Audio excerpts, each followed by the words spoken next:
It really is a privilege to be with you. The opening of this Manufacturing Futures Research Institute is an auspicious day for not only Swinburne University, but it's also a big step forward for manufacturing in Australia. There are good reasons to be excited about the Australian manufacturing sector's future. It's Australia's third largest employer. It's our fourth largest sector of the economy in terms of output.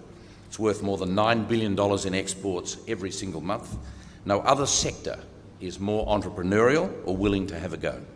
Australian manufacturers continue to file more patents and invest more in R&D than any other part of the economy. And so really, in terms of some of the blind spots that we have, or not anyone here, but we have as a nation, this idea that manufacturing is dying and why are you wasting your time, Andrew and the AMGC, it just couldn't be further from the reality.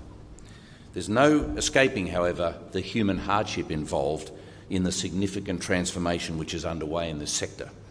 Manufacturing also has tremendous potential to provide a new source of jobs, greater value generation, and even inspiration for our people. Australian advanced manufacturers who are championing their ingenuity on the world stage, and some of them are here with us today, reflect a sector that's vibrant, resilient, and transitioning to an even brighter tomorrow.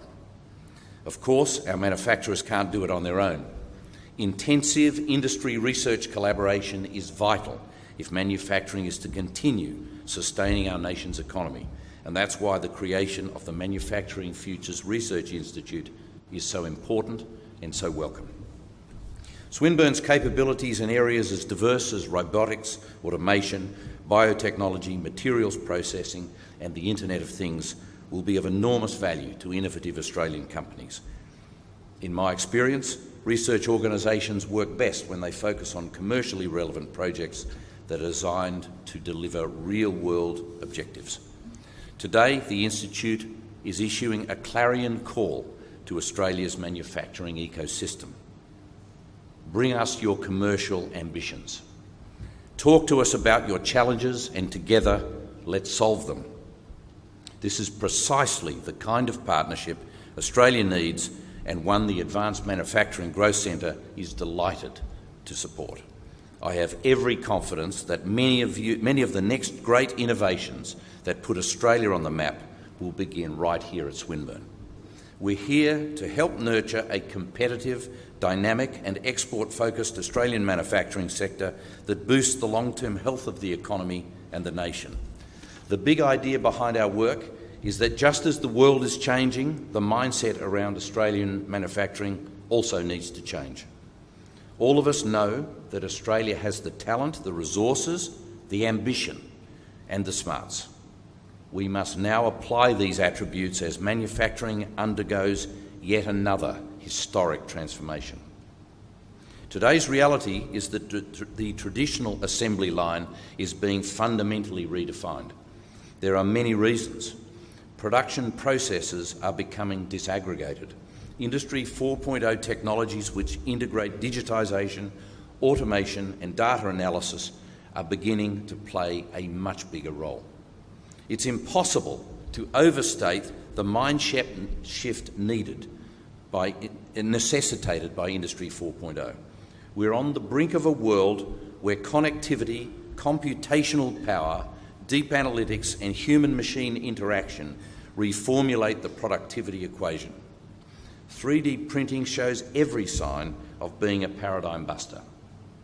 It will allow goods to be produced from anywhere, eliminating the tyranny of distance. Very soon, every factory will need to be a smart factory. And in fact, the reason why technology excites me so much is it provides the opportunity to do things that are not possible economically or physically in the human and analogue world. And that potential will come to our factories with our innovation, our application and our ambition. Australian manufacturers must adapt to remain competitive and transform if they are not. Many already find that their role is shifting from delivering finished goods alone to contributing knowledge-intensive value throughout the supply chain. This could be through the delivery of elite components and other intermediate goods. It could be adding value pre-production through outstanding research and development, concept design, planning, engineering and data analytics. Or it could be adding value post-production, for example through innovative customer service offers which bring flexibility and better use of the products themselves. One example I like to use is the iPhone 6, where only about 25% of total value added, the total price of that unit, happens on the factory floor. The other 75% is generated in research, design and service. Encouraging Australian manufacturers to lead the world by differentiating their products on value rather than price is a key recommendation of the Advanced Manufacturing Growth Centre's first sector competitiveness plan. Our plan, which we formally submitted to the Australian Government just today, offers an authoritative roadmap for the future of advancing manufacturing in Australia. The plan is based on extensive consultation with industry stakeholders. This includes interviews with 80 leading Australian manufacturers, as well as a survey panel of international purchasing managers and customers, and a deep dive into the strategically important subsectors of aerospace and medical devices, subsectors understood by most of us as highly advanced and highly competitive. We also reviewed the successful growth trajectories of more than 3,000 manufacturing businesses from around the world. The feedback to us from these interviews was fascinating. While cost is important for Australian manufacturers in global markets, it's far from the only dimension of competitiveness. 60% of the international purchasing managers we consulted highlighted the importance of innovative product features and characteristics, which they say represents technology leadership in the category. 30% weighted other service-related factors, including the ability to flexibly schedule orders, to collaborate as part of a global value chain, or to bring to the market an exceptional level of advice and other service offers. This is what we mean when we emphasise the importance of this term, performance and value differentiation. Delivering a product that is truly superior. Overall, the Advanced Manufacturing Growth Centre's modelling suggests that driving improvements in value differentiation has the potential to deliver a 14 to 20% increase in value added for Australia by 2026, and an industry that comprises $97 billion of industry value added. 14 to 20% is $14 to $20 billion of industry output within our grasp by 2026. That's the size of the prize that we're talking about, and it compares very favourably with improvements in cost competitiveness, which our assessment is that will drive a 4 to 6% increase in output. So 3 times the impact through value differentiation over a cost leadership strategy alone. Next, our sector competitiveness plan also seeks to identify the key enablers that have helped propel the most successful Australian manufacturers to a position of technology leadership. Here I'll mention 3. Government research funding, commercial R&D support and strong collaboration within the sector, including with universities. These are all areas where Australia can and must do much better across the board.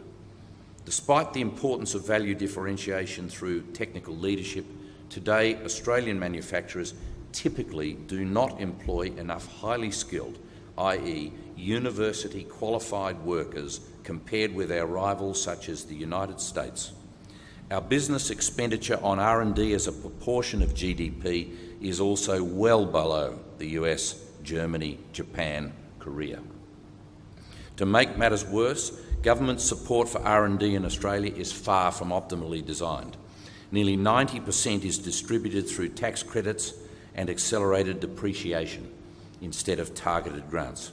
We're pleased to announce a third significant addition to this portfolio.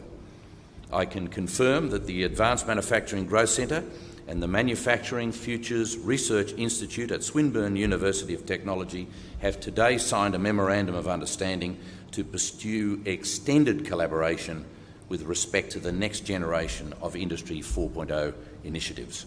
Specifically, the Growth Centre will contribute $250,000 in project funding to conduct development and commercialisation projects at the Industry 4.0 test lab at the Research Institute. The new lab's role will be, among other areas, to explore the automated and autonomous manufacturing of products at commercial quantities. A core group of small and medium-sized enterprises will engage with the facility. The Growth Centre and the Research Institute will also work together to develop and fund key industry projects that demonstrate the benefits of Industry 4.0 capabilities for Australian small and medium-sized manufacturers. And while international studies indicate that adopting Industry 4.0 technology has the potential to create productivity gains of up to 25% in excess of 25% or more in total conversion costs, or 5 to 8% overall, the importance of flexibility in how manufacturers of intermediate goods engage with their global value chain partners will be fundamentally transformed by Industry 4.0. So pioneering new ways here at Swinburne to deliver the magic of Industry 4.0 is an important way we can help Australian manufacturers to realise the potential of improved differentiation through servitisation, as well as the cost competitive benefits of more productive processes and systems. To be competitive in manufacturing, this is an area where we must lead the world. Let me conclude by saying that we dearly want the Institute to succeed. Australia is willing you to succeed. As a nation, we've turned the corner in manufacturing. A performance and value differentiating future of global competitiveness is within our grasp. The Australian can-do spirit has already brought us so far, and as manufacturers look to a future of differentiation through technical leadership and servitisation, we do so confident in the knowledge that the power to control our own destiny is in our own hands. Thank you very much.